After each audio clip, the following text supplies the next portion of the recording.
Okay, so last session में हमने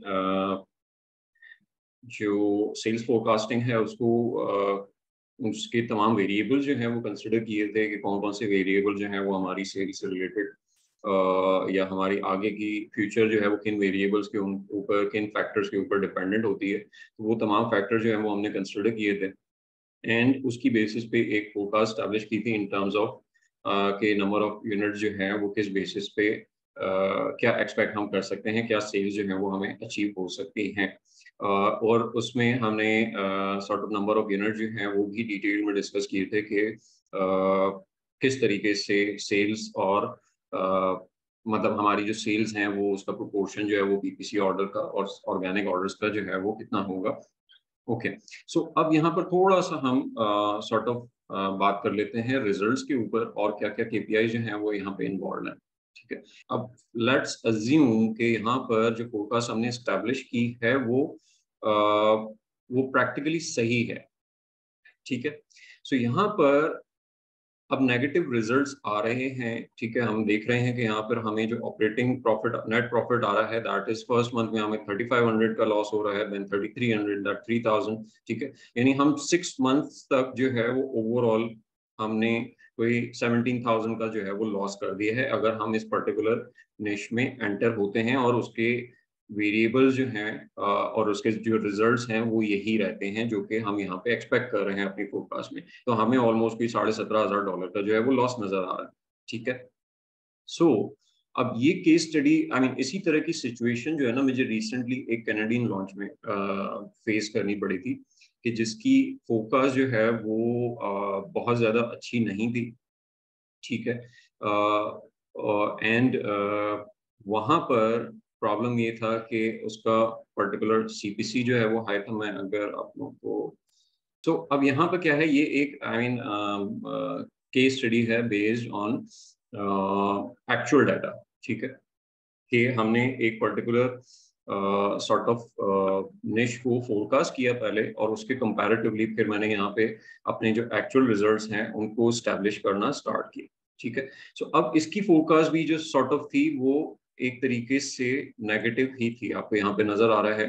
ठीक है, कि ये उसकी एक्चुअल फोरकास्ट थी जिसको प्रिडिक्ट किया गया था और वहां पे हम कन्वर्जन रेट जो है वो एक्सपेक्ट कर रहे थे 13%। ठीक है, एंड पीपीसी ऑर्डर रेशियो जो था वो 90% था। सर्च ट्रेंड ऑब्वियसली हमने 100% कंसिडर किया। सो सेल्स प्राइस जो है वो 1599 inch I mean in forecast जो है वो कंसिडर की थी, बट एक्चुअल में हमने 1509 जो है वो रखी। ठीक है, नंबर ऑफ यूनिट जो है वो क्योंकि 13% कन्वर्जन रेट है तो हायर 196 की सेल्स जो है वो एक्सपेक्टेड थी वहां पर। एंड उसके हिसाब से रेवेन्यूज एंड कॉस्ट। ठीक है, ओवरऑल मार्जिन जो है वो ग्रॉस मार्जिन जो है वो 26% हम एक्सपेक्ट कर रहे थे।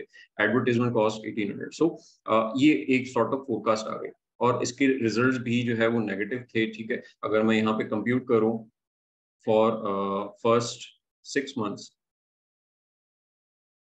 तो in terms I mean first 6 month की जो फोरकास्ट थी वो 5,000 लॉस जो है वो हमें नजर आ रहा था। ठीक है, अच्छा अब सिचुएशन ये है कि मुझे आई मीन जब मैंने ये फर्स्ट जब इसकी फोरकास्ट स्टैब्लिश की, ठीक है, सो यहाँ पर मुझे प्रॉब्लम नजर आया कि यहाँ पर कन्वर्जन रेट्स का भी मसला है। ठीक है, कन्वर्जन रेट्स लो हैं। देन यहाँ पे प्राइस पॉइंट का मसला है कि लोअर प्राइस पे प्रोडक्ट जो है वो ऑफर हो रही है। सो हमें स्ट्रगल करना पड़ेगा। ठीक है, प्लस इसकी सीपीसीज जो थी, जो मेन कीवर्ड्स के अराउंड जो सीपीसीज थी वो बहुत ज्यादा हाई थी, बहुत कंपैरेटिव एक्सपेंसिव थी। ठीक है, अदरवाइज अगर मैं उनको लेता तो ऑब्वियसली मुझे यहाँ पे फोरकास्ट में और भी ज्यादा लॉस जो है वो नजर आ रहा था। सो व्हाट आई डिड, यानी अगर मेरे पास लेट्स से कि जो हमारी इस पर्टिकुलर निश में जो सिचुएशन सामने नजर आ रही है, ठीक है, अगर इसको मैं सामने रखता, ठीक है, तो यहाँ पर मुझे और ये सिचुएशन जो है वो मेरे लिए रियलिस्टिक है और मैं एक्सपेक्ट कर रहा हूँ कि मुझे यही रिजल्ट जो है वो आई मीन सामने आएंगे, एक्सपेक्टेशन जो है वो यही रहेगी। So what I need to do is कि मुझे यहाँ पर नजर आ रहा है कि मेरे कन्वर्जन रेट जो है वो प्रॉब्लम कर रहे हैं, मेरा सीपीसी जो है वो हाई है। सो फ्रॉम डे वन मेरी स्ट्रैटेजी जो है वो इस पर्टिकुलर लॉस को, जो ये मुझे नजर आ रहा है, ठीक है, इस पर्टिकुलर लॉस को मिनिमाइज करने की तरफ चला जाएगा।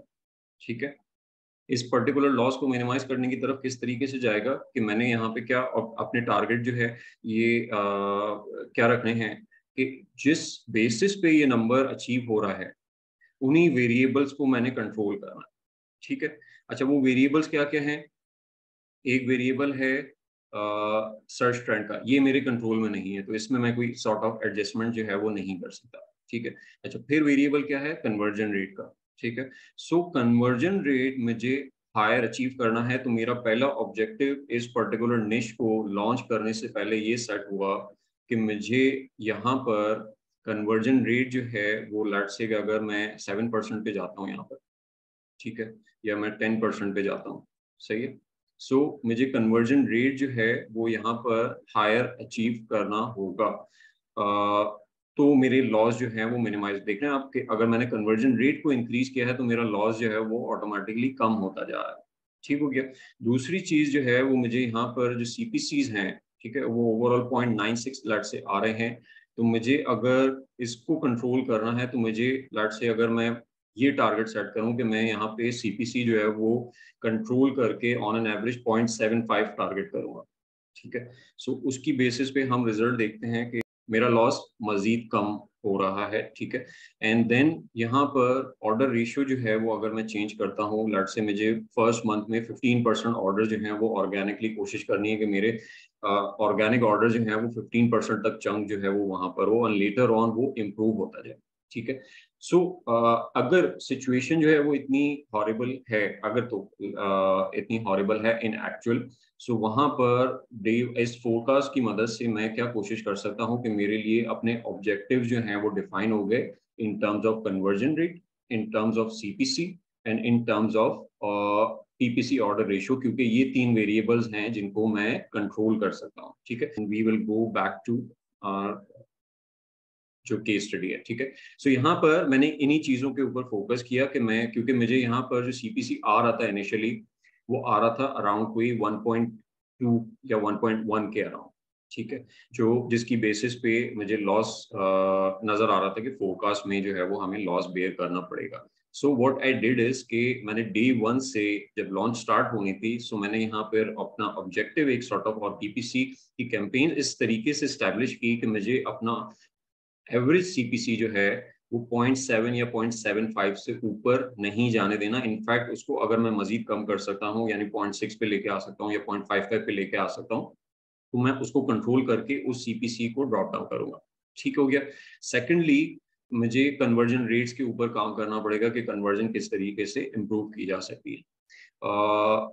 इस तमाम चीज़ों के ऊपर जो है वो डे वन से, क्योंकि मुझे एक फोरकास्ट में ये चीज़ इस्टेब्लिश हो गई थी, तो अब मेरे पास एक प्लान मौजूद था इस सिचुएशन को केटर करने के लिए।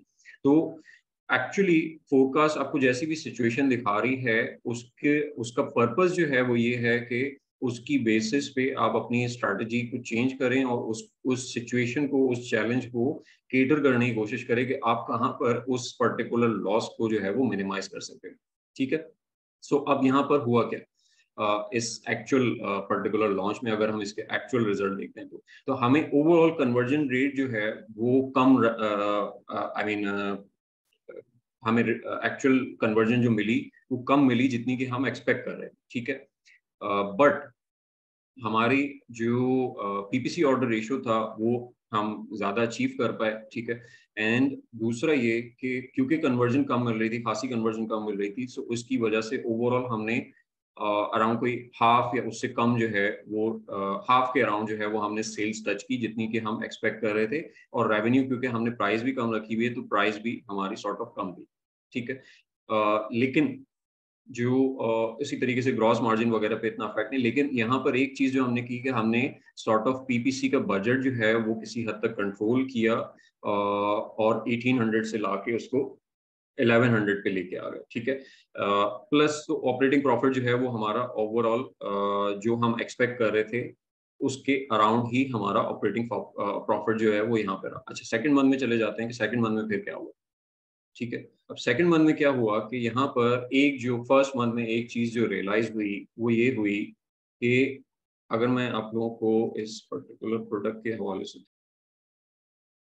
ठीक है, तो ये सॉर्ट ऑफ हमारी प्रोडक्ट है, ठीक है। अब इसकी नेचर क्या है बेसिकली कि ये एक डिस्पोजेबल प्रोडक्ट है, ठीक है। सो जब भी आई मीन आप ये चीज नोटिस करोगे कि कभी भी अगर कोई डिस्पोजेबल प्रोडक्ट आप लॉन्च करते हो ना, सो वहां पर फैक्टर आ जाता है सॉर्ट ऑफ जो मेजर फैक्टर है एक बायर के डिसीजन लेने का, वो होता है प्राइस पॉइंट, ठीक है। सो हमारा प्राइस पॉइंट जो हमने यहाँ पे इनिशियली सेट किया था वो मार्केट्स कंपैरेटिवली बहुत हाई था, ठीक है। सो यहाँ पर इस पर्टिकुलर मंथ में क्योंकि हमने 1509 पे प्रोडक्ट लॉन्च किया था, लेकिन स्टिल हमारी जो सॉर्ट ऑफ मार्केट थी वो इससे भी कम थी, ठीक है। वो अराउंड कोई 1399 और इस तरीके से रेंज कर रही थी उस पर्टिकुलर निश में, जिस पर्टिकुलर पैक साइज में जो है वो हम लॉन्च किया था हमने। सो इन द सेकेंड मंथ मैंने क्लाइंट को कन्विंस किया कि हमें प्राइस पॉइंट के ऊपर काम करना पड़ेगा एंड हमें अपनी प्राइस को नीचे लेके आना पड़ेगा, अदरवाइज हमें कन्वर्जन जो है वो हम कन्वर्जन में इसी तरीके से स्ट्रगल करते रहेंगे, ठीक है। सो सेकेंड मंथ में हमने क्या किया कि हमने अपनी प्राइस जो है वो डिक्रीज की, ठीक है। अब डिक्रीज करने की वजह से हमें आपको यहाँ पे नजर आएगा कि उस 8.69 से हम कन्वर्जन रेट जो है वो अपना 11.24 पे लेके आ गए, प्लस हमने अपना क्योंकि रैंकिंग जो है वो स्टेबलाइज की, सो उसकी वजह से हमारा ऑर्गेनिक वर्सेस पीपीसी रेशियो जो है वो कंसिस्टेंटली इम्प्रूव होता जा रहा था। लेकिन स्टिल जो सेल्स यहाँ पर नजर आ रही थी कि हमें ओवरऑल मार्केट में यानी इसका सर्च वॉल्यूम जो था वो पर्टिकुलरली अराउंड कोई 50,000 जब ये प्रोडक्ट जो है वो अप्रूव हुआ था, अब वो ड्रॉप होके जो है वो समवेयर अराउंड 11,000 12,000 और 20,000 पे आ चुका था, ठीक है। सो वो एक प्रॉब्लम था कि एक सडन जो है वो डिक्लाइन आया था। सो जो एक्सपेक्टेशन थी उससे कम रिजल्ट्स और उससे कम वॉल्यूम जो है वो नजर आ रहे थे, ठीक है। सो ये एक सॉर्ट ऑफ प्रॉब्लम था जिस और इसमें पर्टिकुलरली हमने क्या किया कि इस सिचुएशन को हैंडल करने के लिए, क्योंकि हायर प्राइस प्रोडक्ट था ना और वो चीज़ हमें फोरकास्ट में नजर आ गई थी, तो मैं आपको एक ट्रेंड जो है वो इसका सीपीसी का दिखाना चाहूंगा कि अगर हम सीपीसी को से मैं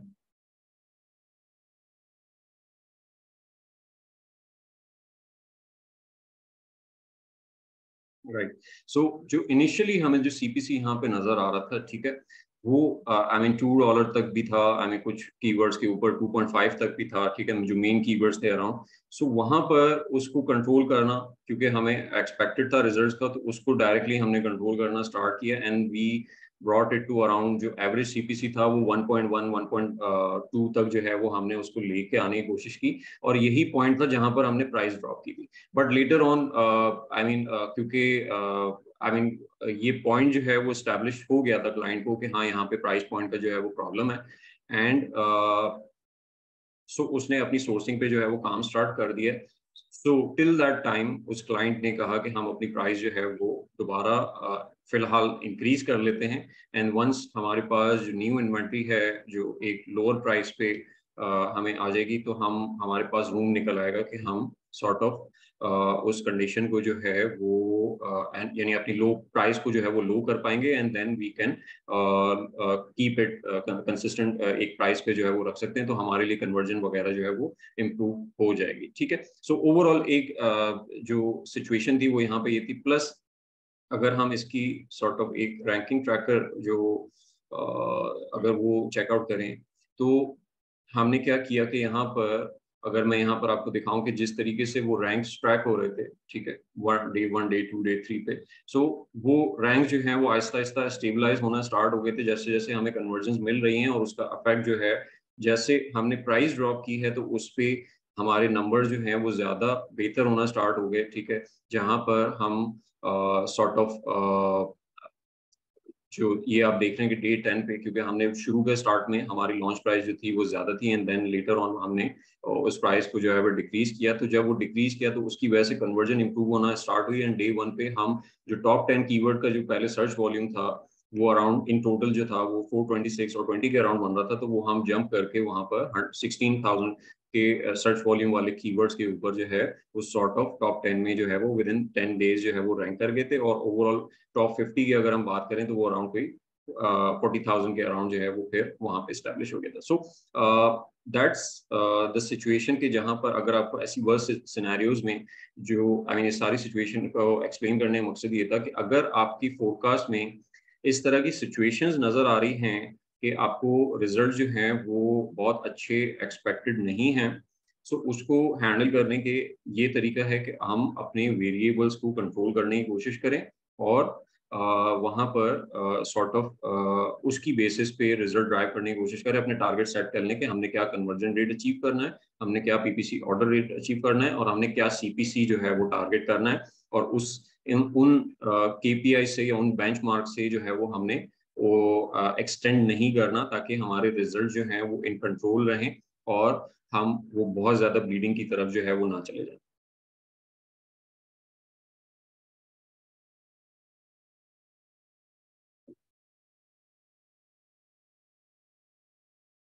अच्छा, दूसरी सर चीज। मेरा एक जी जी। सॉरी सर, मेरा क्वेश्चन है, मैं इसमें एक्चुअल वर्सेस जो आपने फोरकास्टिंग की है वो नंबर्स में लोकेट नहीं कर पा रही कि कितना डिफरेंस आया है, वो प्लीज बताइए। ओके,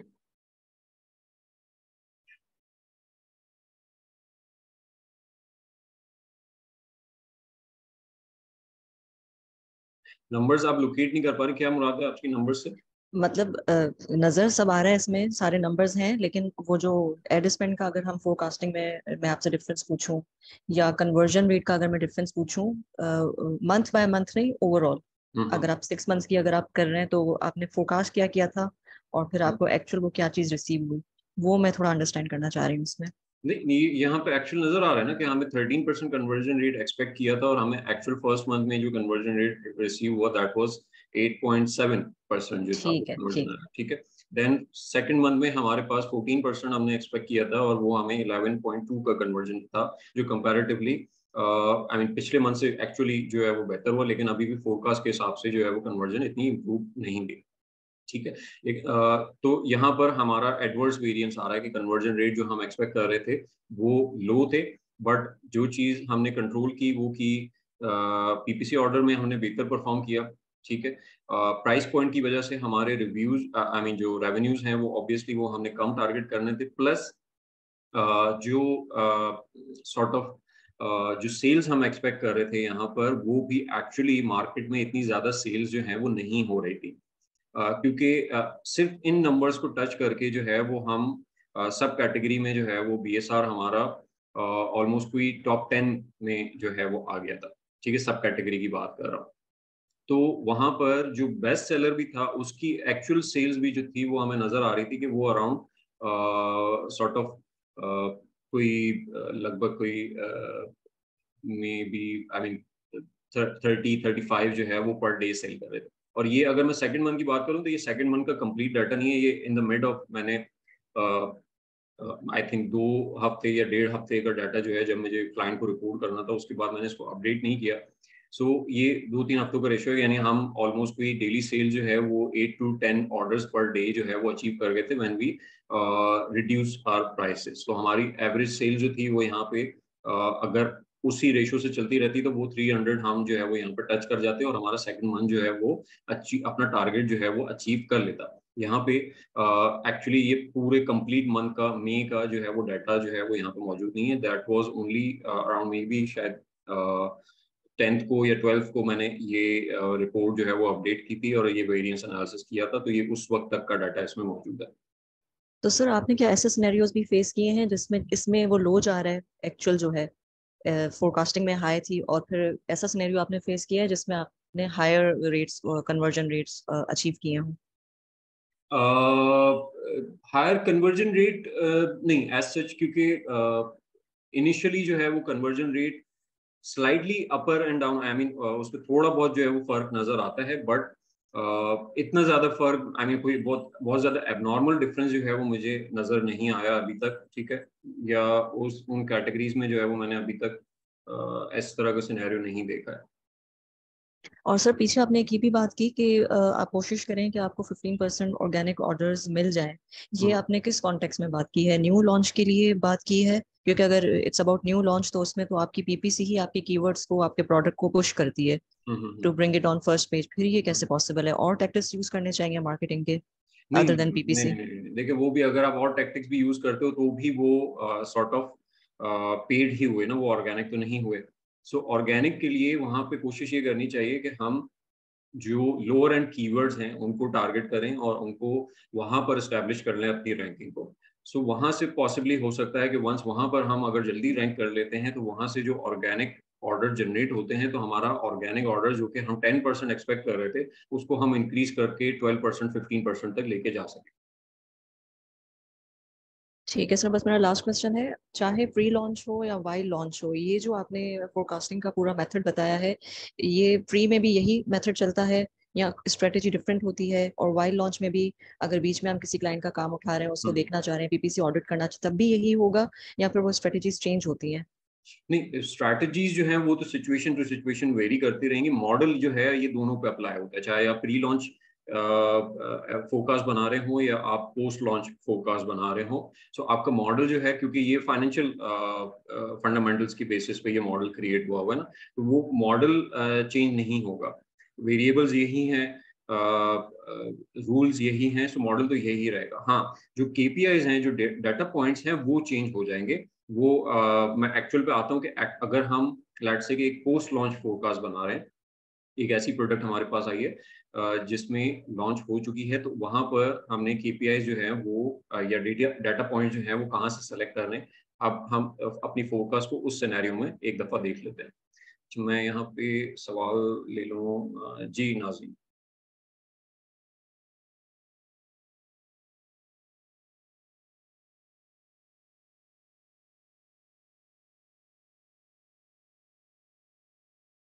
नाज़रीन, आपने हैंड रेज किया हुआ, आपका कोई क्वेश्चन है?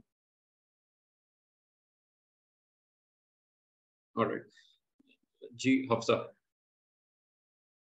जी जी जी जी, अस्सलाम वालेकुम।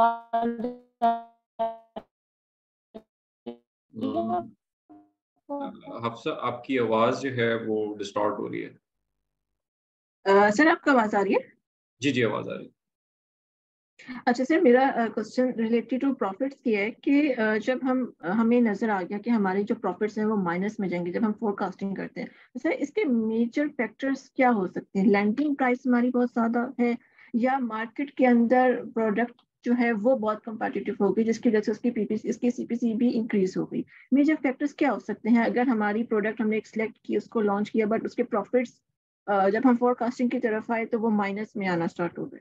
अच्छा, उसमें मल्टीपल यानी ये तमाम वेरिएबल जो हमने यहाँ पे कंसिडर किए ना, वो तमाम ही हमारी प्रॉफिटेबिलिटी को किसी ना किसी तरीके से अफेक्ट कर रहे होते हैं। लेट्स से कि अगर हम कन्वर्जन रेट्स की बात कर लें, तो अगर कन्वर्जन रेट लो हैं तो दैट मीन्स कि हमें ज़्यादा स्पेंड करना पड़ेगा to achieve a single order. तो वो जब स्पेंड करेंगे तो हमारा एक्सपेंस इंक्रीज होता है, जो कि हमें लॉस में, यानी हमारे प्रॉफिट्स को कम करेगा या हमारे लॉस को इंक्रीज करेगा। ठीक है। दूसरा, हमारा जो पीपीसी ऑर्डर रेशियो है, सो जितना हमारे ऑर्डर जो हैं वो थ्रू पीपीसी या थ्रू एडवर्टीजमेंट आ रहे होंगे, दैट मीन्स कि हमारी ज्यादातर सेल्स जो है वो पेड सेल्स हैं, यानी उसके लिए हमें कुछ ना कुछ जो है वो पे करना पड़ रहा है, तो वो भी ऑब्वियसली हमारे प्रॉफिट्स को हर्ट करता है। देन तीसरा फैक्टर जो है वो प्राइस का ऑब्वियसली आ जाता है कि हमारे पास हमारे जो प्राइस पॉइंट है उस पे एक्चुअली मार्जिन जो है वो कितने अवेलेबल है। लेट्स से कि अगर हम इस पर्टिकुलर प्रोडक्ट को देखें तो यहाँ पर हमारे पास 2.35 का मार्जिन है। ठीक है। अब 2.35 का मार्जिन जो है वो हमें बल्कि 3.22 का मार्जिन जो है वो अवेलेबल है ग्रॉस प्रॉफिट, अगर हमें देखें तो तमाम फीसेस को रिड्यूस करके। सो 3.22 में अगर मैं इसकी एक जो मेन कीवर्ड की जो सीपीसी है वो चेकआउट करता हूँ, वो $2 आ रही है। सो दैट मीन्स कि मुझे 1.5 क्लिक पे एक ऑर्डर चाहिए, और मतलब वो मार्जिन मुझे अलाउ ही नहीं कर रहा इतना कि मैं इसके ऊपर बिड कर सकूं, क्योंकि ओवरऑल अगर मेरा कन्वर्जन रेट अराउंड मार्केट में जो है वो 13% के अराउंड है। सो दैट मीन्स के मुझे ऑब्वियसली कोई 7 से 8 क्लिक चाहिए होंगे एक ऑर्डर को जनरेट करने के लिए, लेकिन वो जो सीपीसी मैं देख रहा हूँ और अपने मार्जिन को सामने रखता हूँ, तो मेरा जो मार्जिन जो मुझे वो अलाउेबल सीपीसी उसकी बेसिस पे जो मैं कन्वर्जन मुझे चाहिए, दैट विल बी अराउंड कोई 60-70% कि मुझे 70% या फिर 60% जो है वो कन्वर्जन आएगी, तो मैं एक प्रॉफिटेबल ऑर्डर जनरेट कर पाऊंगा। सो मार्जिन भी ऑब्वियसली बहुत ज्यादा मैटर करते हैं, और उसके साथ साथ सीपीसी बहुत ज्यादा मैटर करता है। जो उन प्रोडक्ट्स में जहां पर आपका मार्जिन बेशक कम हो in terms of percentage, let's say आपको एक प्रोडक्ट है जिसमें दो प्रोडक्ट्स हैं आपके पास, जिसमें आपके पास 25% जो है वो मार्जिन है, ठीक है, लेकिन एक प्रोडक्ट की प्राइस जो है वो $10 है, उसका 25% जो है वो 2.5 बनता है, और एक प्रोडक्ट की प्राइस जो है वो $100 है, उसका 25% जो है वो $25 बनता है। अब $25 जहां पर आपको in terms of amount profit जो है वो ज्यादा अवेलेबल है, दैट मीन्स कि आपके पास अलाउेबल सीपीसी ज्यादा है, तो वहां पर तो वो सिचुएशन केटर हो सकती है। लेकिन जहां पर लो प्राइस प्रोडक्ट हैं, तो वहां पर मार्जिन जो है वो कम होने की वजह से हमें प्रॉब्लम फेस करनी है। तो यहाँ पर मेरा पॉइंट ये था कि बजाय आई मीन परसेंटेज से ज्यादा, ग्रॉस प्रॉफिट मार्जिन से ज्यादा हमारे लिए इम्पोर्टेंट ये होगा कि इन टर्म्स ऑफ अमाउंट हमारे पास क्या अमाउंट अवेलेबल है, क्या अमाउंट अवेलेबल है टू स्पेंड ऑन पीपीसी, कि उसको स्पेंड करने के बाद अगर हम ऑर्डर जनरेट कर लेते हैं तो हमें एक प्रॉफिटेबल ऑर्डर या एक ब्रेक इवन ऑर्डर जो है वो अचीव हो जाएगा। सो ये जो फैक्टर्स हैं, उसके अलावा आई मीन जो और फैक्टर्स हो सकते हैं वो हो सकते हैं हमारे स्टोरेज से रिलेटेड एक्सपेंसेस, हमारी जो टूल से वगैरह से रिलेटेड एक्सपेंसेस, हमारे वीवीआर से रिलेटेड एक्सपेंसेस, ठीक है, लेकिन वो क्या है कि वो उनको अवॉइड किया जा सकता है। ये जो फैक्टर्स हैं इनको अवॉइड करना जो है ना वो थोड़ा सा चैलेंजिंग होता है, क्योंकि ये मार्केट के डायनामिक्स है। एग्जैक्टली सर, सीपीसी जो है सर वो तो एक वेरिएबल है ना, वो चेंज भी हो सकता है, मतलब वो क्वार्टरली वेरी करता है। Q4 में समटाइम मोस्टली प्रोडक्ट्स का जो सीपीसी है वो इंक्रीज हो जाता है, Q2 Q3 में उसका नॉर्मल होता है। तो सर अगर हम सीपीसी को एक कंसीडर करें और प्रोडक्ट को हम रिजेक्ट या सिलेक्ट नहीं कर सकते, बट सर जब हमने लॉन्च कर दी और सीपीसी इंक्रीज हो गया, तो सर फिर डेफिनेटली जब हम क्लाइंट को ये चीज अंडरस्टैंड करवाने की कोशिश करते हैं कि सीपीसी जस्ट क्वार्टर की बेस के ऊपर या कंपटीशन ज्यादा आ गया उसके लिए, उसकी वजह से सीपीसी इंक्रीज हुआ है, ये कांस्टेंट नहीं है, ये चेंज हो सकता है, और इसके लिए हमें टेम्परेरी प्राइस अपनी कम करनी पड़ेगी। तो सर क्लाइंट का अगेन आता है कि आपकी पहले वर्किंग या ऑथेंटिक नहीं थी, या आपने इसके ऊपर रिसर्च नहीं की, तो सर फिर उसको समझाना समटाइम्स बहुत मुश्किल हो जाता है कि ये चेंज हो सकता है। बट जो फॉरेन क्लाइंट्स है वो इस चीज को बहुत अच्छी तरह अंडरस्टैंड करते हैं, पाकिस्तानी सर नहीं करते। सर उनको सेटिस्फाई करने के लिए हम उन्हें क्या डिटेल्स दें कि वो इस चीज को अंडरस्टैंड कर लें कि सीपीसी एक मतलब वेरिएबल है, क्वार्टर बेस, क्वार्टरली ये चेंज होता रहता है। देखिए उसमें तो फिर आपको थोड़ा सा आई मीन उसकी डिटेल्स पे जाना पड़ेगा कि सीपीसी जो है वो एक्चुअली वो कॉस्ट जो है वो ड्राइव कैसे होती है, तो वो तो बड़ा लंबा चौड़ा कॉन्सेप्ट है जो कि आई डोंट थिंक कि आप क्लाइंट को एक्सप्लेन कर पाओगे या वो समझ पाएगा इस चीज को। सो वहां पे आई मीन इस तरह की सिचुएशन में कोशिश हमें ये करनी चाहिए कि हम अपना एक टारगेटेड सीपीसी जो है वो डिसाइड कर लें कि हमें क्या सीपीसी टारगेट करना है। सीपीसी ऐसी चीज नहीं है कि वो कंट्रोल ना की जा सके। आई मीन कीवर्ड्स में सीपीसी जो है वो डेफिनेटली वेरी करता है फ्रॉम क्वार्टर टू क्वार्टर और फ्रॉम डिमांड टू डिमांड, ठीक है, लेकिन हमारे पास या जो कंट्रोल हमारे पास कैंपेन मैनेजर जो हमें प्रोवाइड करता है, तो वहां पर हम अपना सीपीसी जो है वो कंट्रोल कर सकते हैं कि मैंने फला फला सीपीसी से एक्सटेंड नहीं करना, या मुझे $1 से ज्यादा जो है वो उससे ऊपर जो है वो सीपीसी नहीं टारगेट करना, तो वहां पर हम कंट्रोल कर सकते हैं। सो अगर आपने कोई एक्सपेक्टेशन सेट की है तो वहां पर सीपीसी से रिलेटेड, तो हमारी फिर कोशिश भी ये होनी चाहिए कि हम फिर उन्हीं सीपीसी के अराउंड जो है वो स्टिक करें। ठीक हो गया सर, बिल्कुल ठीक हो गया, thank you so much. Thank you, thank you. अच्छा मैं और okay, Nazneen, I was asking the same thing. What are the major factors that causing massive change in the actual result? और कैलकुलेटेड फोरकास्टिंग रिजल्ट। अच्छा, मैं इसको नाज़रीन थोड़ा सा कवर अप कर चुका हूँ ऑलरेडी कि जो मेजर फैक्टर्स थे वो यहाँ पर कन्वर्जन रेट में जो अगर हमें नज़र आता है कि जो मेजर चेंज जो हमें नज़र आया है वो कन्वर्जन रेट की बेसिस पे आया है, ठीक है। अदर देन दैट जहाँ जो पीपीसी ऑर्डर रेशियो था वो हमारी दोनों मंथ्स में जो पोजीशन थी वो बेहतर थी in terms of PPC order ratio. Conversion rate जो था वो जो हमने एक्सपेक्ट किया था वो उससे भी वर्स सिचुएशन थी मार्केट में, जिसकी वजह से और दूसरा उसका फैक्टर था प्राइस पॉइंट का। सो हमारी हायर प्राइस की वजह से भी हम कन्वर्जन जो थी वो हम लो कन्वर्जन रेट पे हम कन्वर्ट हो रहे थे। सो ये बेसिकली जो फैक्टर था वो यहाँ पे कन्वर्जन का था, और जैसे ही हमने प्राइस को ड्रॉप किया सो वो हमारा सिचुएशन जो था वो सॉल्व हो गया था।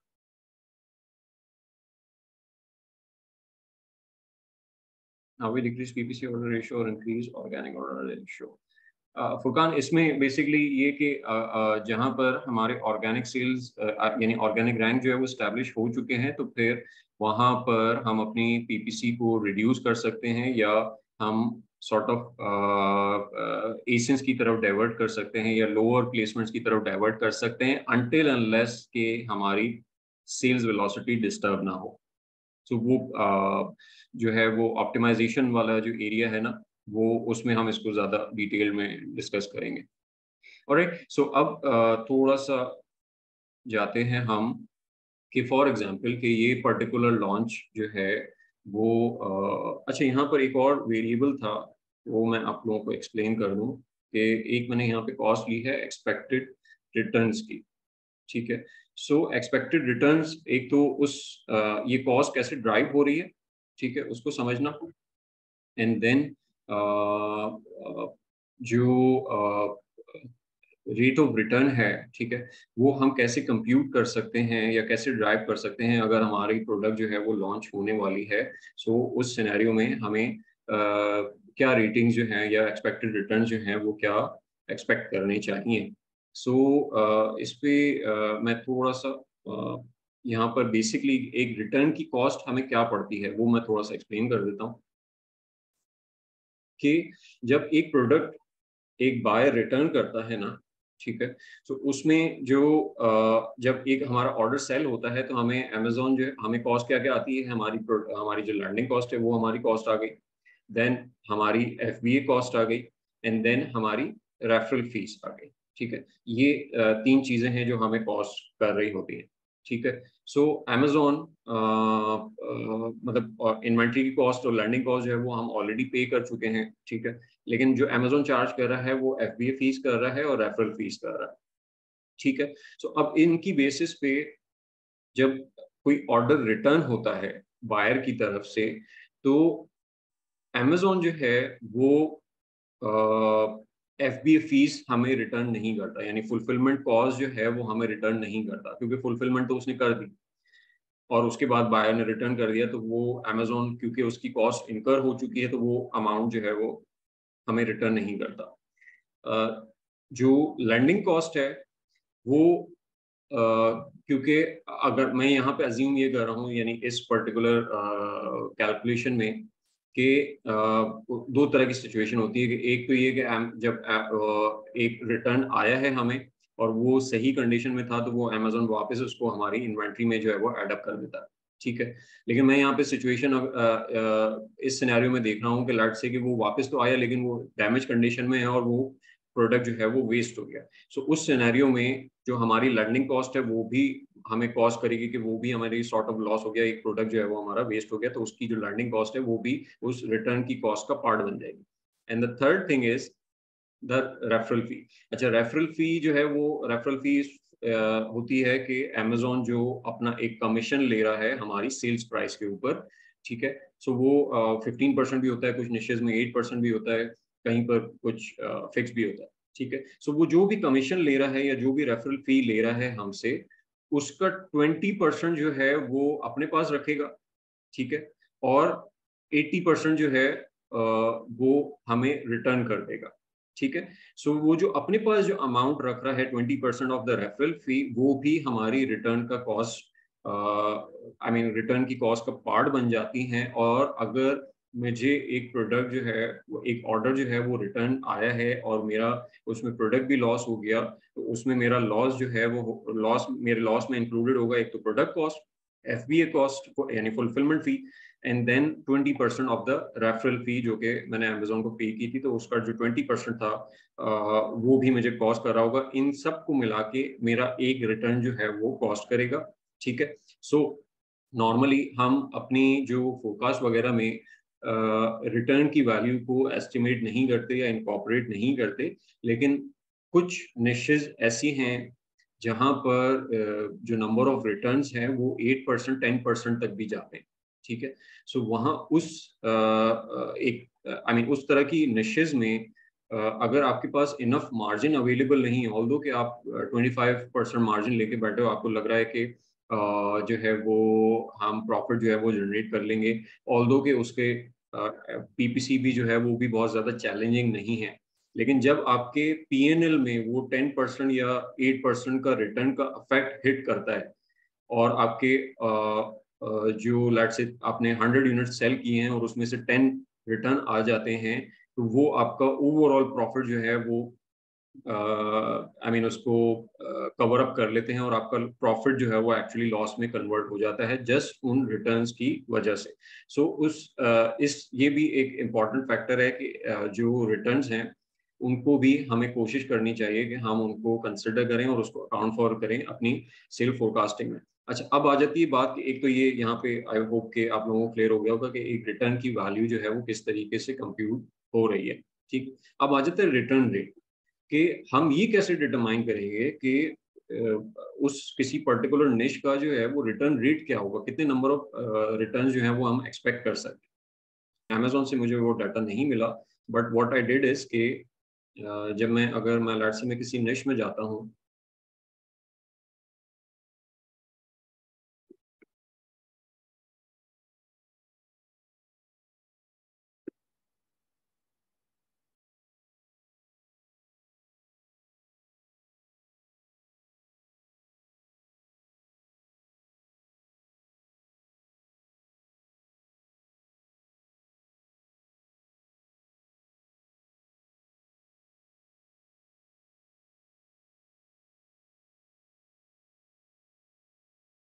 तो यहाँ पर जो चीज नोटिस करने वाली है वो ये है कि अब जब आप एक निश में हैं और आपके पास उसका रिटर्न रेट जो है वो आपको डिटरमाइन करना है और आपके पास और कोई सोर्स अवेलेबल नहीं है, ठीक है, तो यहाँ पर देखने वाली जो चीज है वो ये है कि इसके नेगेटिव रिव्यूज का चंक कितना है। ठीक है, लेट्स से कि इसका इस पर्टिकुलर प्रोडक्ट में हम देख रहे हैं कि यहाँ पर 4 to यानी 1 स्टार रिव्यूज जो हैं वो 8% है, 2 स्टार रिव्यूज जो हैं वो 4% है। ठीक हो गया। सेकेंडली अगर हम यहाँ जाते हैं तो यहाँ पे ऑलमोस्ट कोई 1 और 2 स्टार को सम अप करके 2% जो है आई मीन 8% जो है वो नेगेटिव रिव्यूज का चंक आ रहा है। ठीक है, और देख लेते हैं यहाँ पर 5%, 8%, 9%, 6%, एंड यहाँ पर हमें अच्छा हमारे पास नेगेटिव रिव्यू है ही नहीं, चलो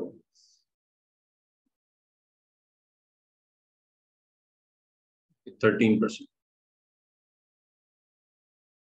सो यहाँ पर जो नेगेटिव रिव्यूज का चंक है यानी 1 स्टार रिव्यूज या रेटिंग्स एंड 2 स्टार रिव्यूज या रेटिंग्स जो हैं वो उसका अगर एवरेज आउट करके आप एक्सपेक्ट कर सकते हो कि जो कन्वर्जन रेट है अगर यहाँ पर हमें नजर आ रहा है किसी का 8% है, किसी का 5% है, किसी का 10% है, तो समवेयर अराउंड इस पर्टिकुलर निश का जो रिटर्न रेशियो है वो 6 to 7% हो सकता है एक्सपेक्टेडली। सो उसको कीटर करना जो है वो हमें यानी उसको अकाउंट फॉर करना अपने पर्टिकुलर प्रोडक्ट में वो सॉर्ट ऑफ ज़रूरी हो जाता है, क्योंकि अगर वो अकाउंट फॉर ना करें और उसकी वजह से हमें एक मेजर हिट पड़ेगी तो हमारे ऑब्वियसली रिजल्ट जो हैं वो सफ़र करेंगे। मैंने एक निश में काम किया है जिसके रिटर्न रेशियो जो है वो 10% है ऑलमोस्ट। सो वहाँ पर अगर मेरे पास आई मीन 38-40% मार्जिन अवेलेबल ना हो सो मेरे लिए बहुत प्रॉब्लम हो जाएगा और कि उस पर्टिकुलर निश को सरवाइव करना, क्योंकि वो एक सॉर्ट ऑफ जो रिटर्न का रेशियो है और जो नेगेटिव रेटिंग का रेशियो है वो ओवरऑल पूरी निश में है, वो किसी एक सेलर को नहीं आ रहा, वो ओवरऑल पूरी निश में है और वहां पर वही same rate of negative ratings हैं। तो वहां से ये आइडेंटिफाई होता है कि जो पैटर्न है वो हर जगह पे फॉलो हो रहा है नेगेटिव रिव्यूज का और नेगेटिव रेटिंग्स का, और वही उसकी रिफ्लेक्शन जो है वो आपको नंबर ऑफ रिटर्न्स में भी सेम उसी रेट के साथ जो है वो नजर आ रही है। ठीक है, तो वो एक सॉर्ट ऑफ बेंचमार्क मुझे नजर आया कि यहाँ पे बेंचमार्क जो है वो ये हो सकता है कि हम नेगेटिव रिव्यूज को जो है वो एज अ बेंचमार्क लेके हमारा number of rate of return जो है वो क्या हो सकता है।